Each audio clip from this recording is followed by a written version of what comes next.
All right. Well, that was Battle Beast with the title track of their CD, No More Hollywood Endings, which is coming out pretty soon. And as I was saying before that set started, Battle Beast is a band that's been around, I think, 3 or 4 years now. And just in that short amount of time, they had a to-do, and one of the people in the band split and formed his own band, which is called Beast in Black. So now we have Battle Beast and Beast in Black, both playing very similar music, but I like it, so that's actually good that we have double the fun coming out of that one band. Before that was Dream Theater with Barstool Warrior off of their new disc, Distance Over Time. Stryker with Head First off of Play to Win, and Rhapsody of Fire with White Wizard off of The Eighth Mountain. I'm Ken the Metal Professor. You're listening to WVLP 103.1 FM in Valparaiso, Indiana.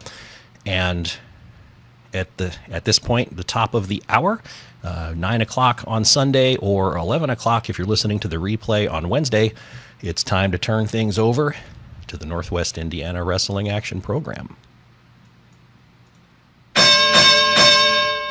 Your insubordination will not be tolerated.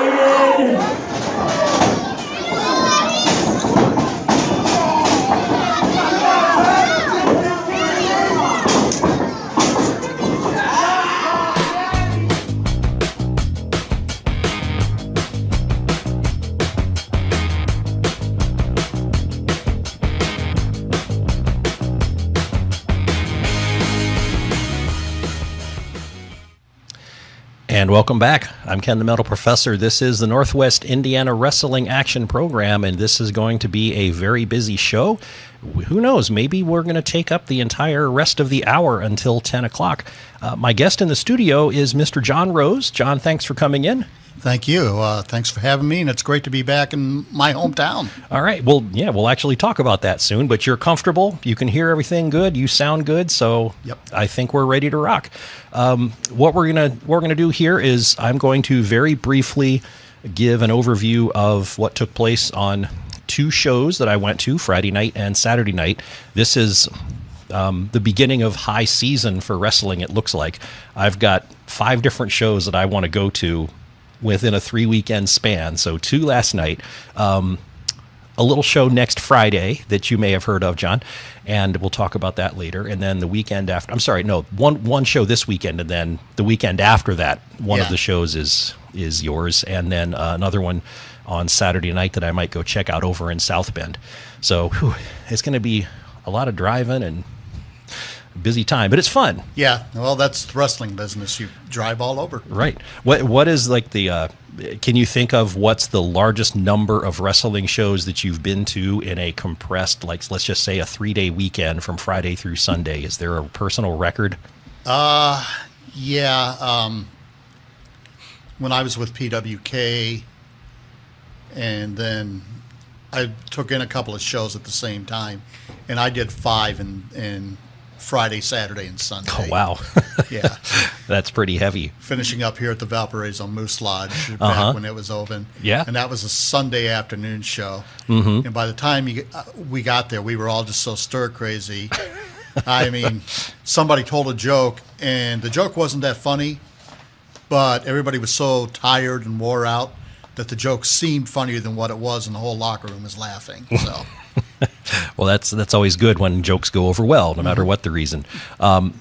So we're going to talk a lot in just a little bit about a new promotion that you have underway, and the promotion will actually be bringing Valparaiso a wrestling gig one more time, which is really excellent.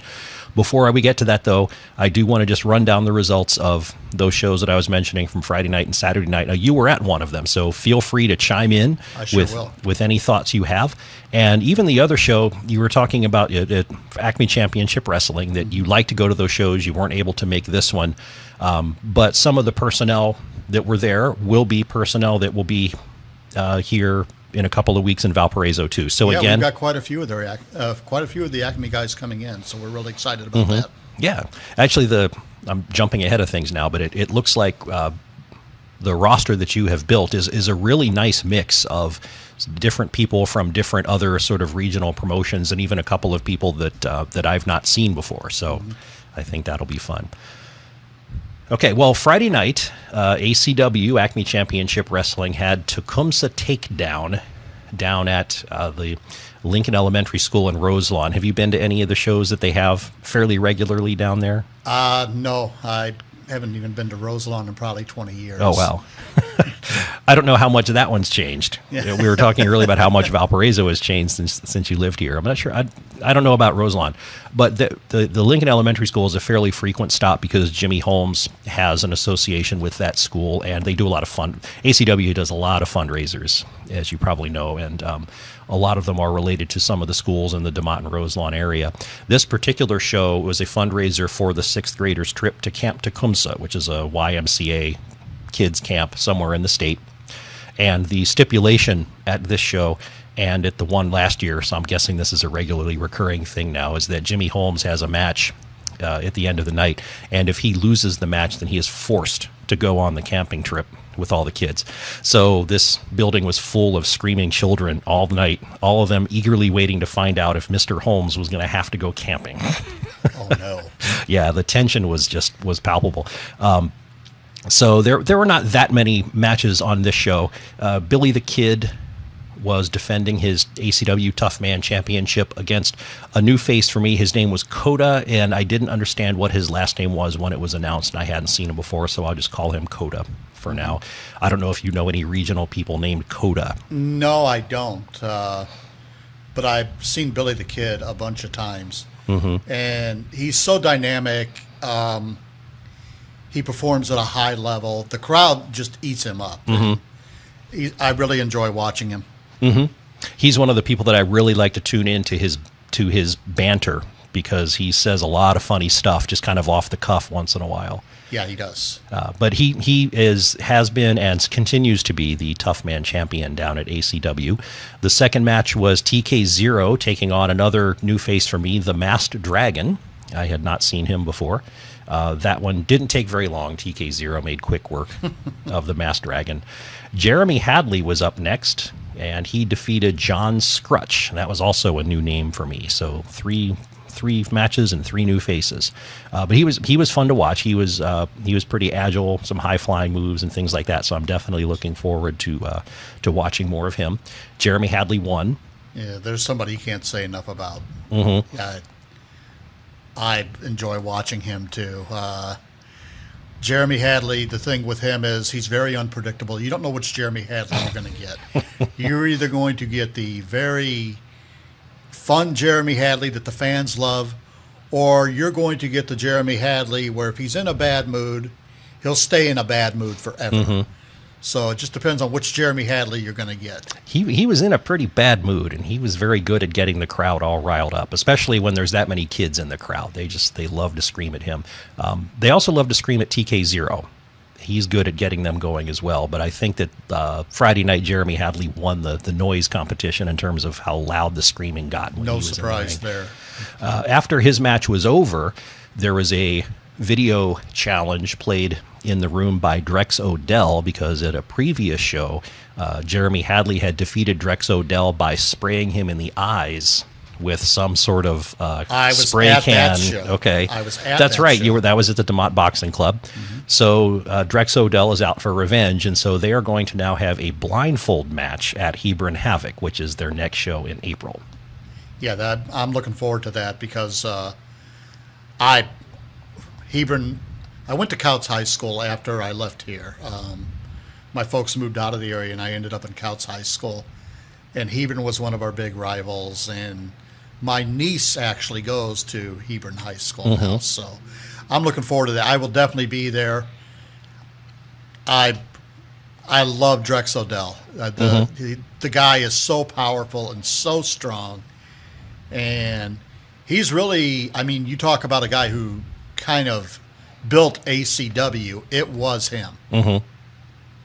Yeah, he's definitely been a mainstay for them for ever since I've been paying attention. He has always been there. After that, Jared Kripke successfully defended his Intercontinental Championship against Rick Raid. Do you ever, I know it's on tonight, for example, do you ever watch Walking Dead? I do. I don't keep, I season wait and catch it up catch up on Netflix. Okay, does Jeremy Kripke remind you of the dude that plays Jesus on The Walking Dead by any chance? He does, because that's what he looks now like that to you me. yeah now that you mention that. And in fact, when I was watching this show, there were people in the stands over to my left that were calling him Jesus because of he has, for people that haven't seen him, he's got long hair and a beard, right? I mean, he looks like Jesus. Yeah, he looks like Jesus off The Walking Dead. Or at least the white Caucasian version of Jesus, Right, I guess. But yes, that is a good comparison between him and the actor from The Walking Dead. But anyway, so Rick Raid lost that match. Jared Kripke managed to get Rick Raid's, I think it was one of his knees.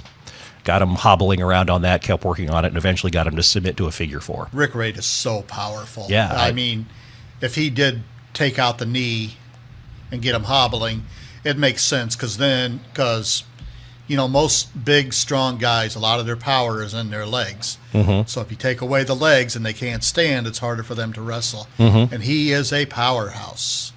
He got on the microphone, Rick Raid did, and reminded us all of his resume when it comes to wrestling at Lincoln Elementary and in ACW. The last time he had wrestled Jared Kripke just a few months ago, Kripke left with a concussion. And the last 2 times that Rick Raid had appeared at Lincoln Elementary School, both of them were matches where it was like career versus career, and he put 2 different people out of ACW. Most recently, Macho Del Silver in a ladder match. Yeah, I'm not too happy about that.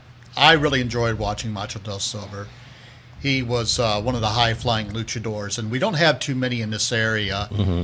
And putting him out of wrestling kind of upset me. And mm-hmm.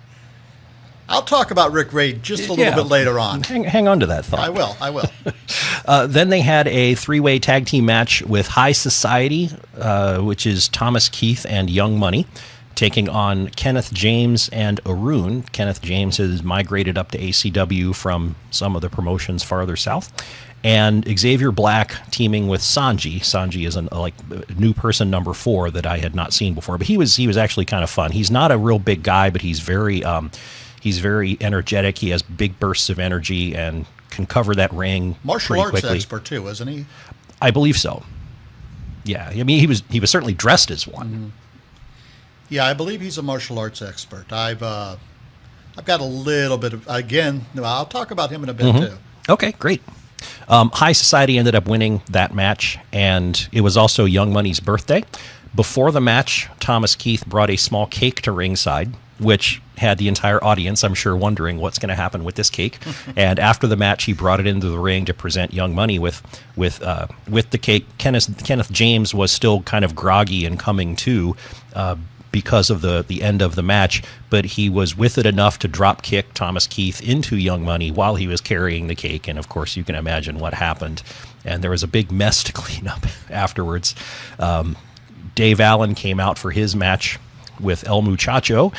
Dave is the current heavyweight champion of ACW. He came out to the match and was having a really good time watching everybody else clean up all the cake for his match. Dave Allen's a busy man. He is on just about every show I go to see. Every time you turn around, he's somewhere else. Mm-hmm. It's kind of annoying.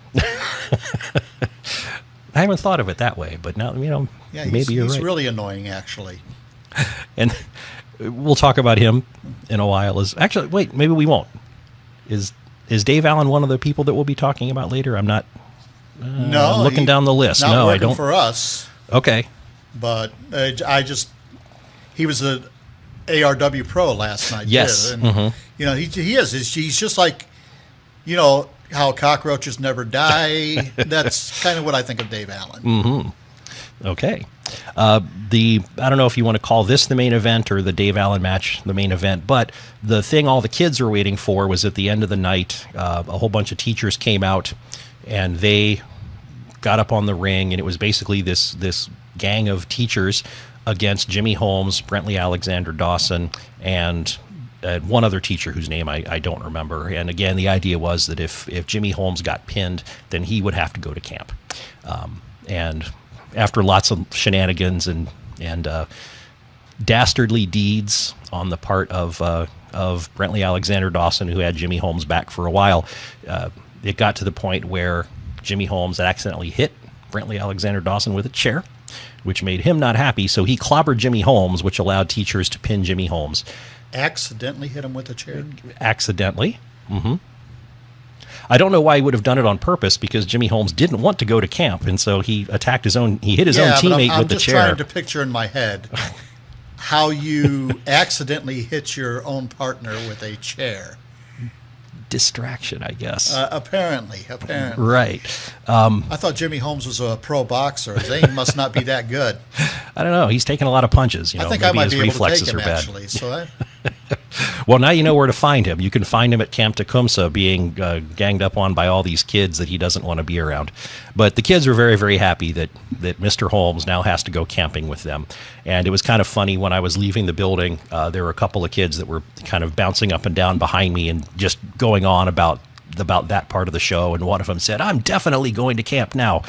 So whatever magic Jimmy Holmes has with those kids is a good thing. Yeah, it is. He's a good guy.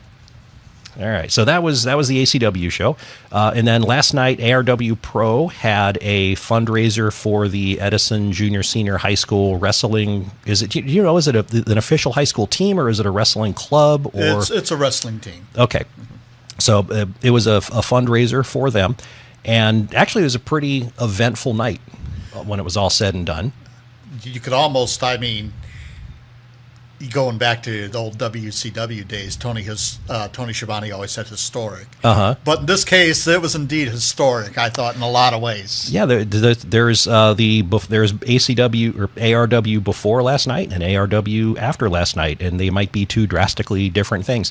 One of the big high-profile things that happened was that Joey Boom Boom came out and announced that he was having to step aside as commissioner, and that Marcus Portrait from the Picture Show is now the new commissioner of ARW. And I think he'll do just fine.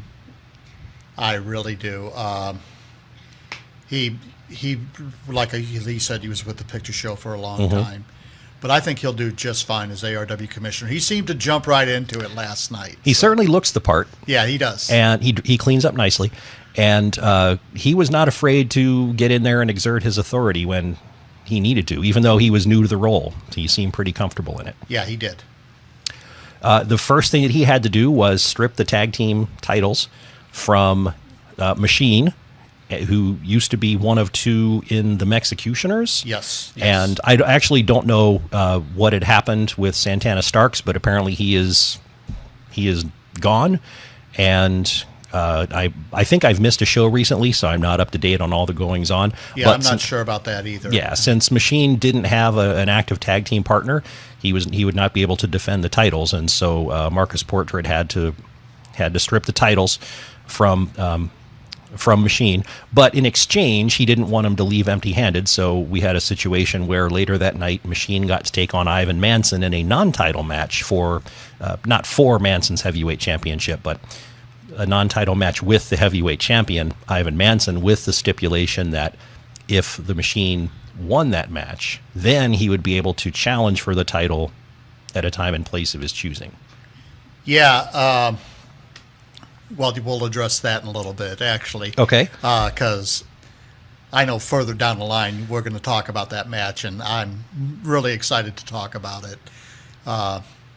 I did like the fact that, the way Marcus showed kind of respect, that the Scumbag Army has been, I don't want to say screwed over, but has been kind of the punching bag for ARW Pro for so long. So it's kind of nice that, that they're getting a little bit of their own now. So I was very happy with that. Yeah, good. So that was just a setup for later in the evening. The first scheduled match of the night was this guy, Dave Allen. I believe you've heard of him. Oh, yeah, the Cockroach. Yeah, he is the ARW Indiana State champion, and he took on John Hudson. How many titles does one man need? At least two, apparently. I think he's got another title somewhere else. I'm not sure, but I do think he's got another title somewhere else. I mean, it's nice to have a collection, but come on, give somebody else a chance. Like I said, he's just a cockroach. You can't get rid of him. That's what he should be called. It's a Cockroach Dave Allen. Well, I think there already has been a Roach in this area, so maybe there would be a tag team out of that somehow. Yeah, Roach and the Cockroach, Dave Allen. I could see that. Yeah.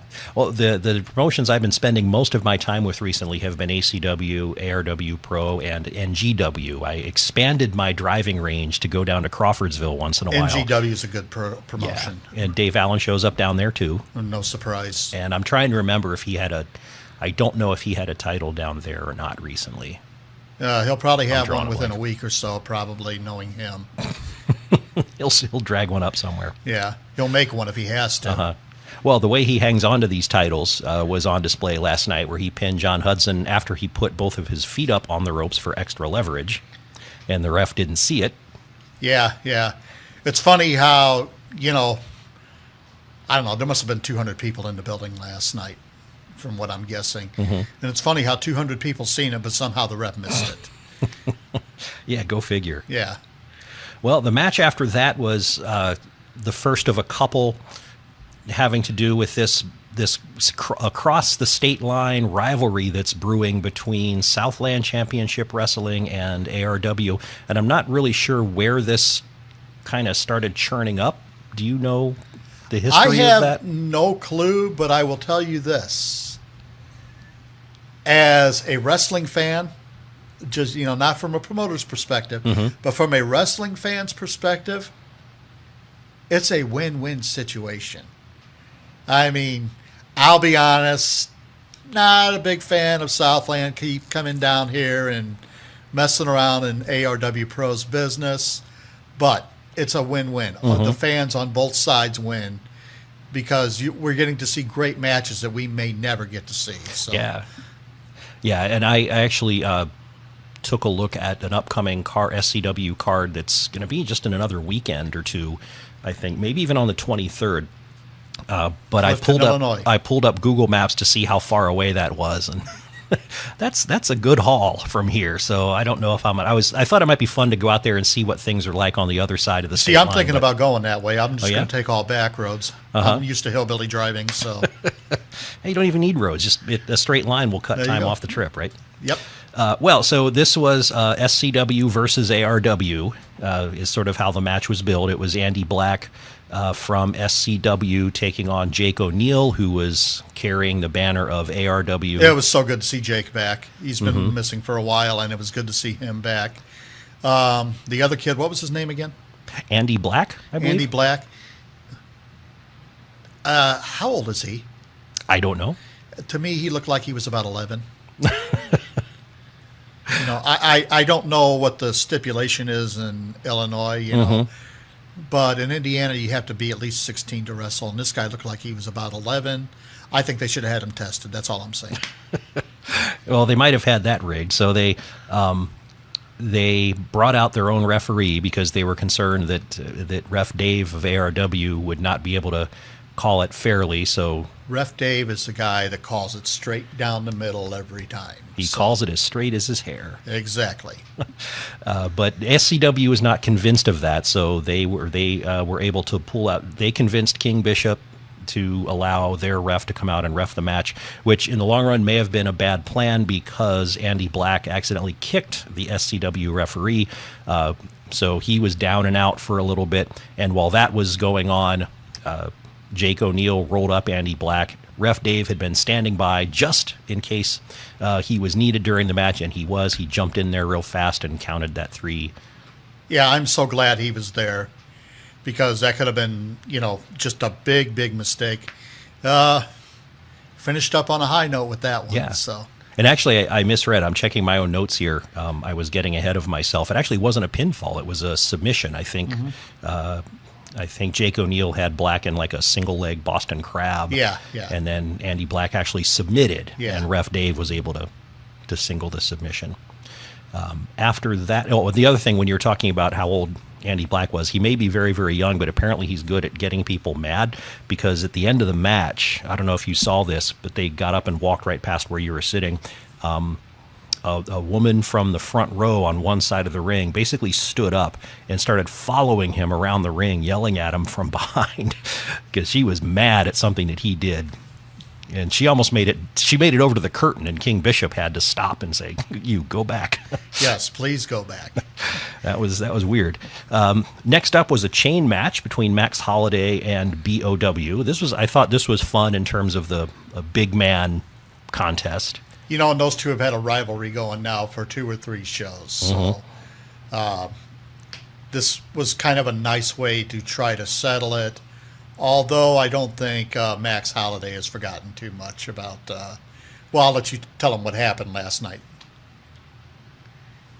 Oh, just so I mean let me know if I'm overlooking what you were trying to get at. But as they were going back and forth, his knee apparently was hurt. I don't know if this was a lingering injury from a previous match or something, but he was hobbling around pretty good, and so BOW was eventually able to take advantage of that. But I don't know if you have something else in mind in terms of the chain itself, or if I'm BOW, all I'm going to say is I'm not going to get too excited about this victory over Max Holiday. Max Holiday, the guy is, if he gets going and he's hell bent on vengeance, BOW may see him again. That's all I'm saying. It was a fun match. It really was.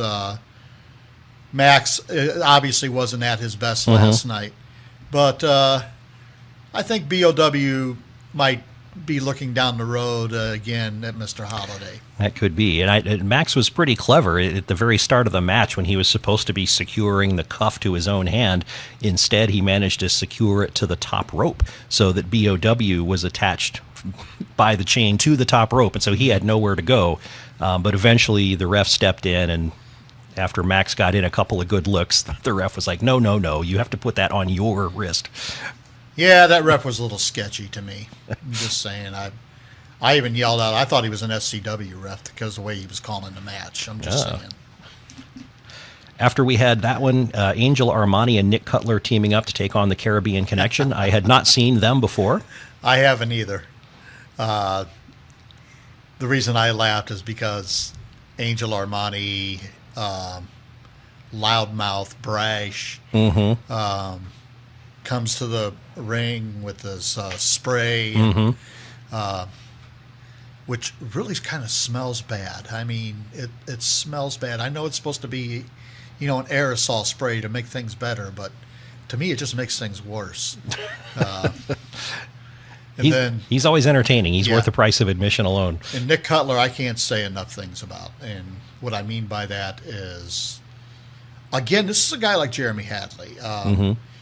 You don't know which Nick Cutler you're going to get.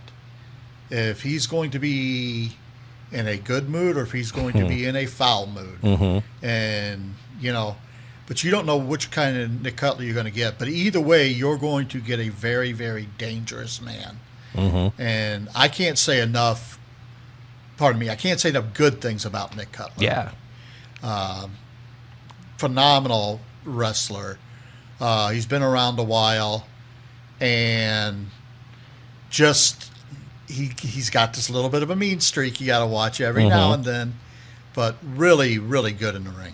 Yeah, and he's like Dave Allen in the range he has in terms of how far he gets around in different promotions. And a couple of times I've noticed that he must have teleportation skills because he's been, say, on an ARW show in Lake Station and an FWF show over in Warsaw, and somehow is able to pull that off.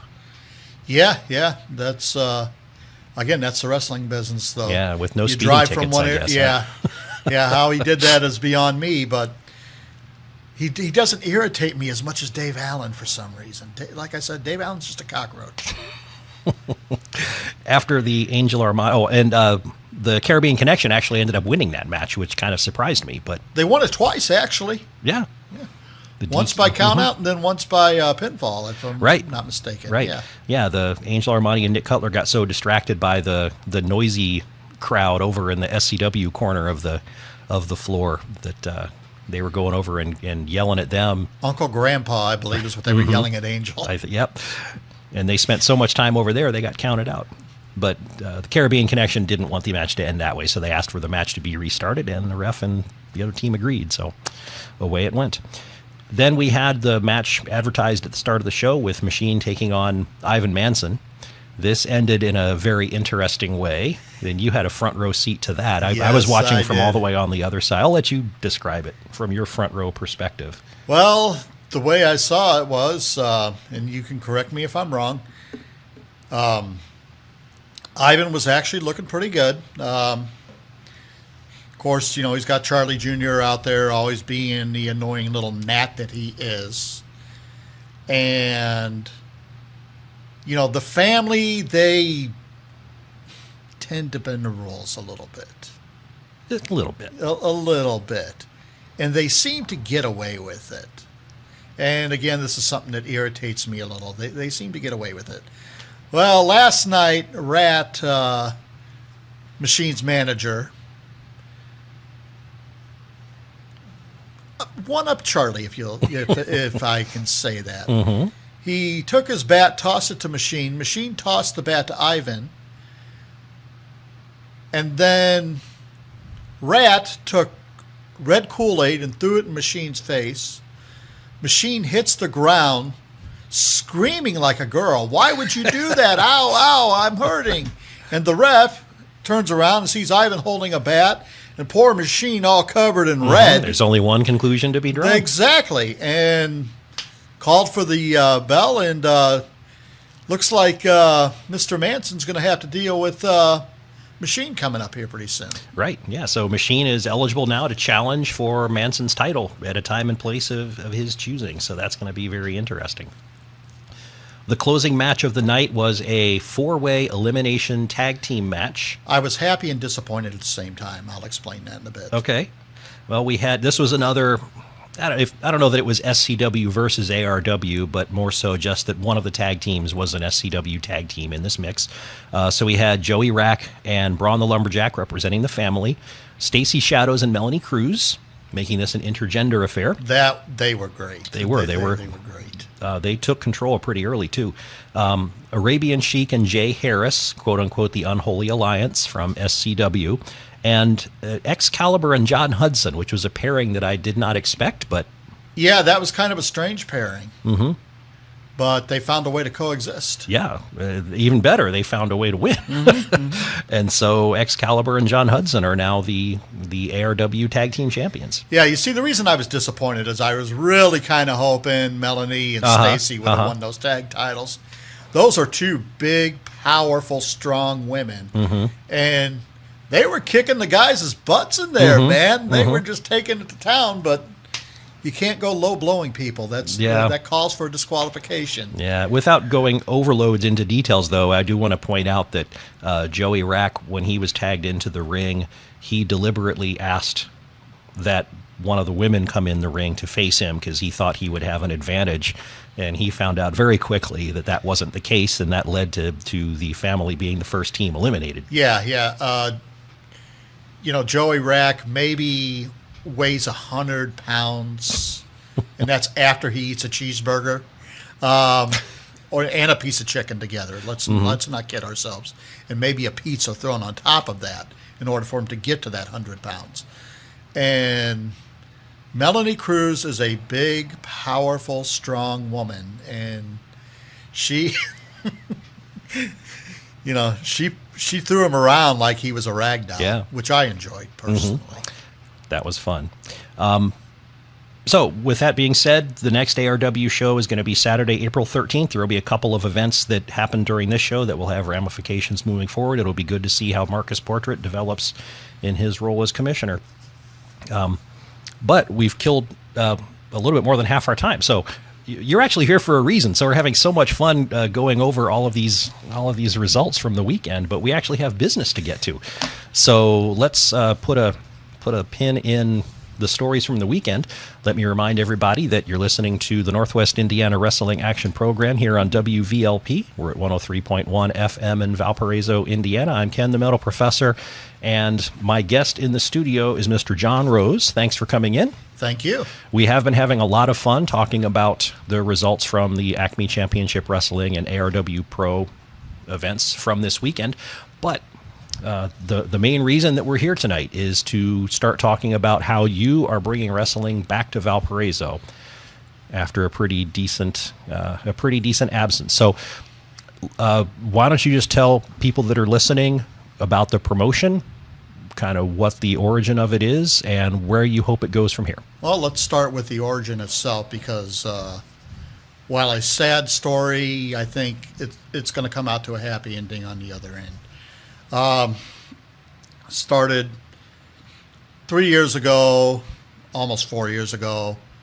I needed to kind of step back from pro wrestling. Financially speaking, of course, and then some other things went wrong, and I needed to just take a break and do some me time. And my wife and I, we enjoyed that time off together.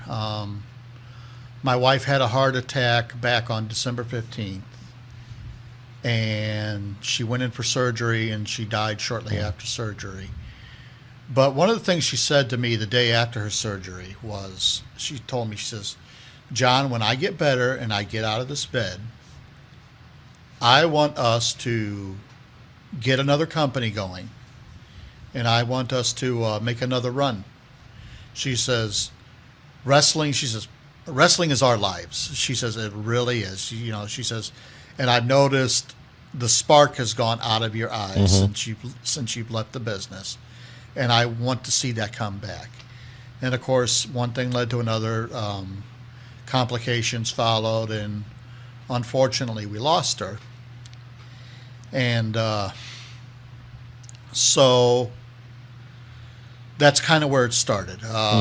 When she passed away, I was talking to my sister Victoria, and who was there the whole time my wife was sick, Sure. and always had my back and everything. Victoria is very, very special to our family. So I was talking to her, and I told her what Lisa had wanted, and she says, "Well, let's find a way to do it." And so the next couple of days afterward, between making funeral arrangements and everything, she and I were kind of going back and forth on ideas. And then this is kind of where Amy came in. I got a hold of Amy, and I said, "Hey," I said, "we're starting up a wrestling company." I said, "I would kind of like to have you as a ring announcer." And she says, "Really?" And I was like, "Yeah." So she got all excited about that. And then Vicky and I decided that we're going to take it to the next level with Amy. We're going to give her a chance to be part owner in this thing.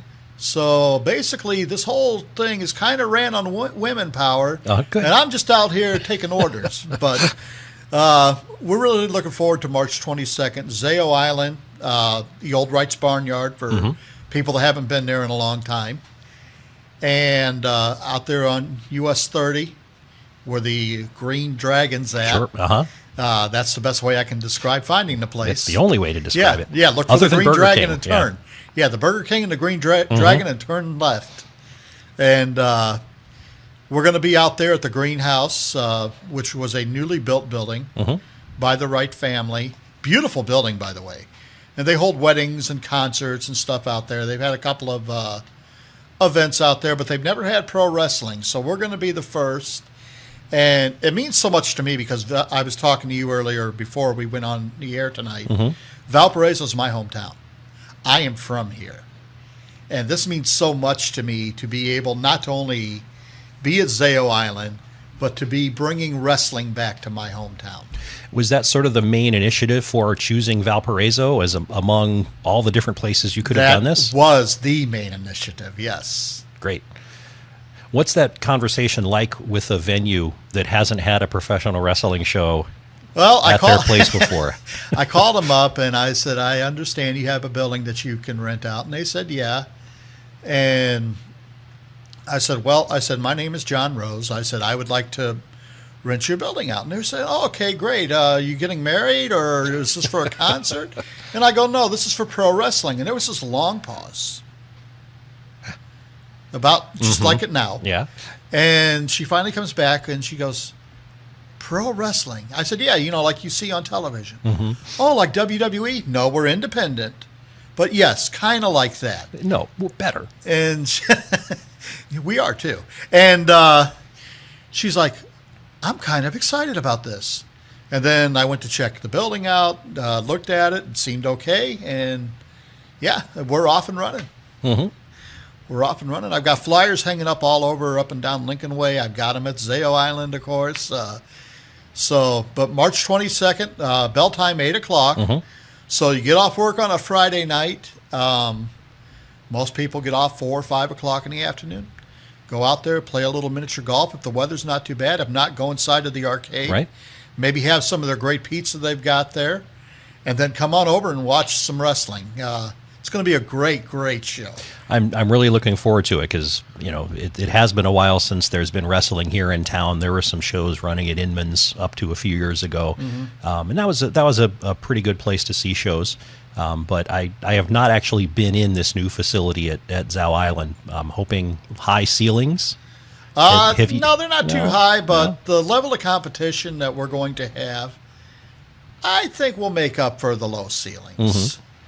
Because we got some exciting competition coming in. Okay.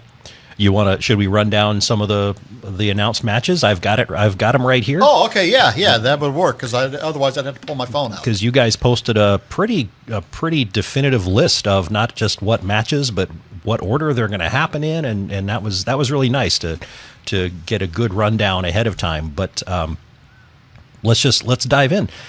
Before we begin, let me just say cards subject to change. Well, obviously. Yeah. Pro wrestling, that's always the one key. Cards subject to change. Have you seen that movie? No, I haven't. No, it's pretty funny. I'll have to check that out. Okay. Well, you said the bell time will be 8 o'clock, but for people that get there a little bit early, there might be a little extra something for them to watch. Yeah, we're going to have a pre-show match at 7:30. I don't want to go into a lot of details. I know I put it on Facebook. But again, cards subject to change. That's all I'm going to say for now. So, okay. Yeah, but we're definitely going to have a pre-show match.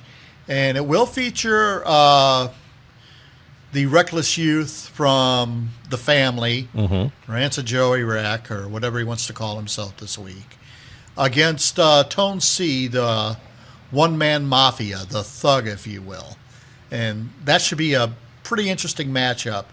Tone is a guy that would like to kind of make a name for himself here in this area. And the Rancid one, he needs to make a name for himself, period. Because I know he's got Charlie scratching his head. Did you see him lift his leg up on me last night like a dog, like he was peeing on me? I didn't see that. Yeah, he walked over, and then I was like, and to think, I'm paying your salary in a couple of weeks. That's disrespectful. We'll see about that.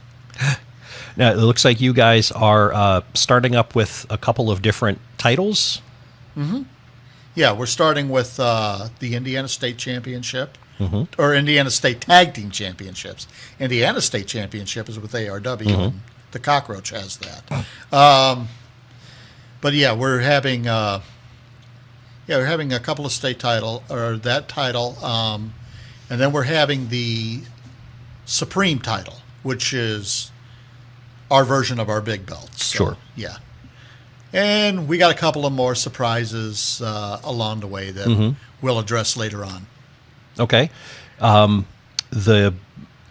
The announcement that you made related to the Supreme Championship says that it's not just going to be a one-on-one. No, it's going to be 5 of the best wrestlers in the area. Mojo McQueen, the unpredictable Voodoo King, the Aztec Beast, Humek, who I've never seen, but I've heard a lot of good scouting reports. Yeah, he was one I had not been familiar with. This guy is supposed to be a monster of a human being. Nick Cutler is going to be in this match. Who are the other two? Jeremy Hadley? Jeremy Hadley. Right there, 2 very unpredictable guys. We don't know which way these guys are going to go. And both of them in the same ring at the same time. That could get really interesting. And Rough Crossing, I believe, is the other one that I put in there. And Rough has this Stomp Somebody in the Face tour going on right now. And he's got, you got some big, powerful guys, and then you've got 2 ring technicians. So it's going to be an interesting mix going on in there. Is the ring going to be extra reinforced with all this large mass going on in there? I'm not sure. Maybe. It depends on how hard Joey Boom Boom wants to work to reinforce the ring. The tag team titles, again, not just Team 1 against Team 2, but a more interesting scenario? Yes. I think we're the first to ever maybe even do this. A 5-man elimination scramble match. Now, last night, ARW Pro had a 4-man. Mm-hmm. We're having 5 tag teams. People are asking, well, John, what are you going to do with that 5th tag team? I'm going to put them on the ring. And they're going to have to figure it out. That's all there is to it. I mean, that's almost approaching a lumberjack match, because with that many teams standing around, if somebody gets thrown out of the ring, they're probably going to get clobbered on pretty good. Oh, yeah, which is going to make for fun. And we got some interesting participants in that. We have the Ginjas. And the reason according to them, you can never, only a ginger, a person with red hair, can call another ginger a ginger. So for me to be polite, I have to pronounce it Jinja. Ah, there we go. So, and I don't know if you saw their promos. They're trying to summon demons because they're working for Wicked Pro Wrestling. These guys aren't exactly right in the head. They're a little nuts and a little crazy, and they believe demons are going to help them. So be on the lookout for that. Is that something you guys have up on your Facebook page? Yes. Okay. If you go to the Wicked Pro Wrestling page that we have on Facebook, they put up a couple of promos about summoning demons. So I'm going to have to go look for those. That sounds interesting. Then, of course, the family, again, talk about cockroaches. They're all over the place. They're going to be right in the mix of that. Savage Society, who I scouted a couple of weeks ago. And now there's another team that's kind of out there with the brains. They're praying to pagan gods. And so, you're going to have people summoning demons and another team that's going to be praying to pagan gods. So this should be fun. And another team called the Ghoul Squad, which sounds like people that have already been risen from the dead. And I don't know anything about them. Mm-hmm. I don't know who's running it. All I know is Drake Jarrett has a plan, local manager from this area, and he says he's bringing the Ghoul Squad in. I don't know who they are, what they're about, or what they represent, but, they wanted to be in it, and I won't say I owe Drake Jarrett any favors or anything like that, but he came to me and he guaranteed me that they're going to put on a show. So okay, great. So you've got the Ghoul Squad, you have the Savage Society, and the Ginjas, mm-hmm. Who are trying to summon demons to help them. Mm-hmm. But as we already said in the gauntlet match for the Supreme Championship, Humek is an Aztec warrior. Mm-hmm. This is starting to sound like a Scooby-Doo mystery. We're missing Fred, Daphne, Shaggy, and Thelma and Scooby, of course. But, yeah. Hey, you never know. Maybe the mystery machine will be parked out front. We don't know. We can look for that. Yeah. Right next to the dragon. I mean, that'd can't be a be good more place perfect for it. than that. Yeah. Maybe without giving, going overboard in terms of saying who's taking on who, unless you want to. But can we just run down some of the other people that might be familiar to listeners from having listened to me yap about some of the local promotions? Yeah. So I'm seeing Johnny Nye and Rick Raid. Yeah, and I was talking about Rick Raid earlier. Mm-hmm. We were actually. And Rick Raid is a powerhouse. It's going to be an interesting match on how he's going to match up with Johnny Nye. Johnny Nye is kind of a high flyer and a technician against Rick Raid's power. I'm looking forward to that match personally. Mm-hmm. And Rick Raid is a dirty, low cheater, too. So we don't know what we're going to get there. And Johnny Nye is sort of unstated in terms of how big he actually is, because when I think about watching him, he doesn't strike me as, he's not an enormous individual, but he is a tall dude. Yeah, he is. And so when you put him up against, he might even be taller than Rick Raid. And so it's going to be really interesting to see them. Yeah, Johnny Nye actually reminds me a lot of with the exception of maybe some of the high flying that he can do. But he reminds me a lot of Barry Windham when Barry Windham first started wrestling, and and then when Barry Windham grew into his body and became what he was. So he reminds me a lot of that. He's got the same hair too. Yeah, they do. Yeah. Well, I'm also seeing Preston Churchill, the British brawler, been around in this area. He's been at some of those shows at the Moose Lodge before. Yeah, he's not one of my favorite people in the world, again. But you got to respect the guy. He hits harder than anybody that I know. Speaking personally, he's punched me on a couple of occasions, and I've had to miss 3 or 4 days of work after he's hit me. So, and he's going up against Chris Reigns, the unconventional outlaw. And Chris Reigns is kind of taking offense to some of the stuff that Preston Churchill's saying. You know, Preston Churchill, he's sitting here downing America, and Chris Reigns, good old Southern boy, he's not liking that. So that's going to be a barn burner right from the beginning. Good. I'm seeing Cujo, who should be familiar to anybody who's listened to me talk or has seen ACW, NGW. And again, you talk about the Scooby Gang. Well, Cujo doesn't get more scary than Cujo. I will tell you that. The guy's not right in the head. Again, we got a lot of mental cases on this show, I've noticed. We could start our own insane asylum if we wanted to. And he's one of the people that is going to be there. Speaking of people in that frame of mind, maybe you have your thumb on him a little bit better than some other promoters have, but Diesel Troxy. Diesel Troxy is an angry, angry man. I've had dealings with him in the past. He and I at one point had an exchange of words. Matter of fact, we've been going back and forth on the internet quite a bit. Diesel Troxy, I think his biggest issue is his daddy didn't hug him enough. And he's taking on Rion Skills, who's from the Chicago area. Rion is high energy, big smile. The crowd loves him. And then the guy you mentioned, you're actually more familiar with him right now than I am. Okay. Is Sanji. Sanji? Yeah. So that's going to be an exciting three-way match. The winner of that match has up to 1 calendar year to challenge for the Supreme title. So we're looking forward to that. And, that's going to be insane as well. Yeah, okay. I'm trying to scramble through here, and any names that we hadn't mentioned yet. Polish Heartthrob. He'll be taking on Cujo. And that's going to be a good match. Polish Heartthrob, very popular in this area. He comes from Poland, but he has relatives in LaPorte that he flies in and visits. And people love him. He's a big crowd pleaser. And Cujo, like I said, is dangerous, and he's nuts. So we don't know which way that match is going to go. It's going to be a good one. And looks like last but not least, Drex Odell. And British he's powerhouse facing Iceman Daniel Stark. Iceman Daniel Stark. Well, let's go to Drex Odell first. I want to talk a little bit about him.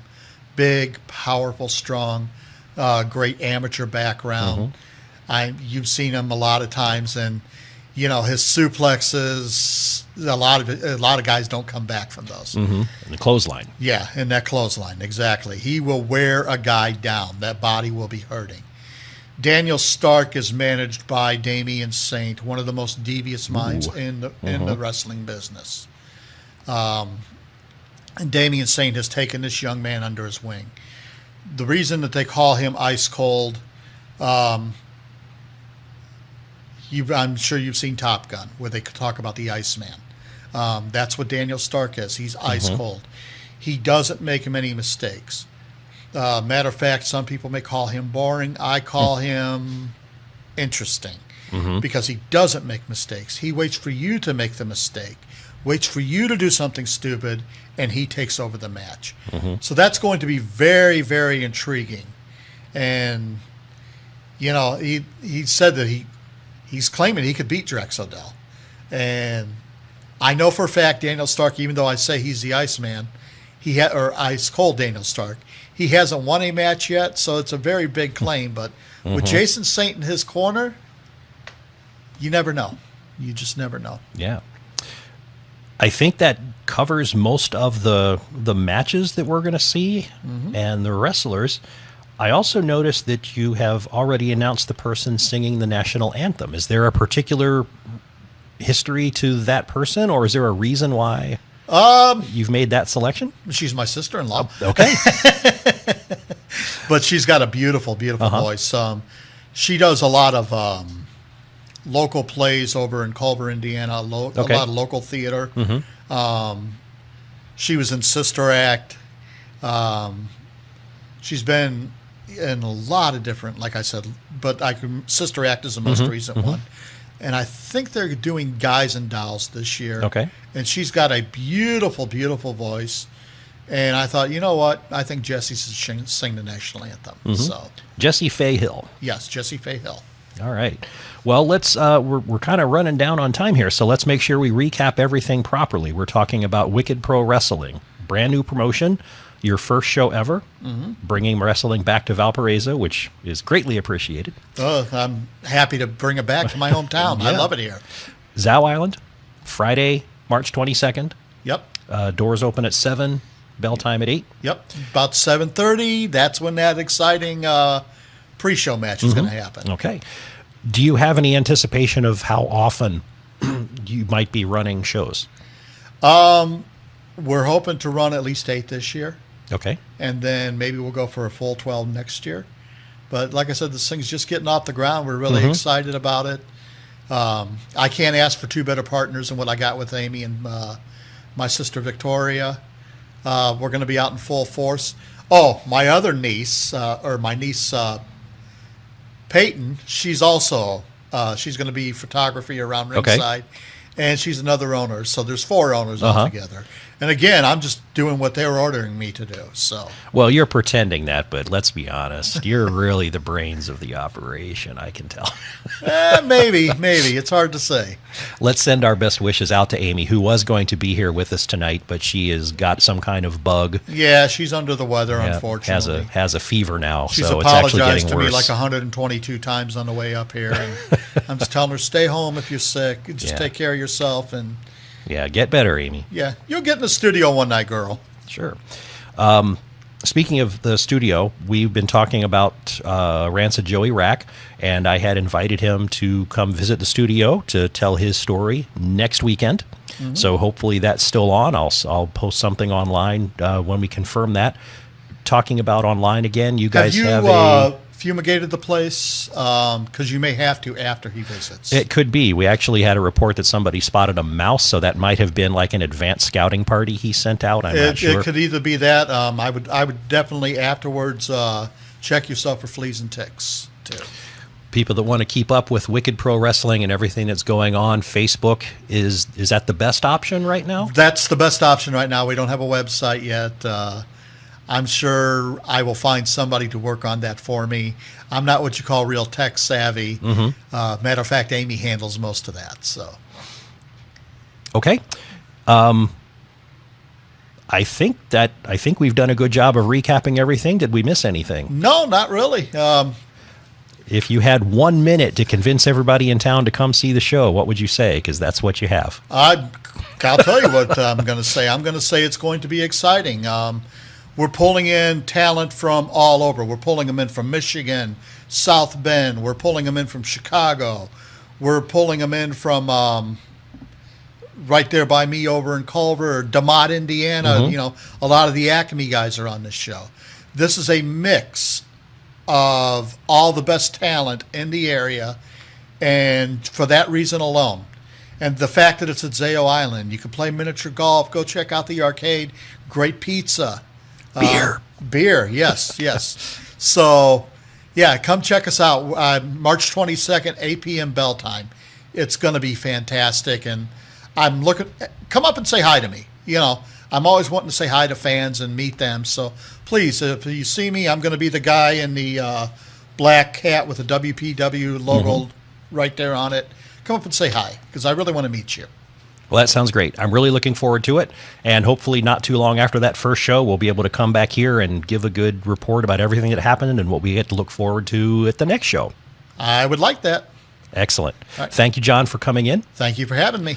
I'm Ken the Metal Professor. That wraps up this week's edition of the Northwest Indiana Wrestling Action Program. And now I'm going to turn it back over to music, and you're going to hear punk rock radio for the next couple of hours. Thanks for listening.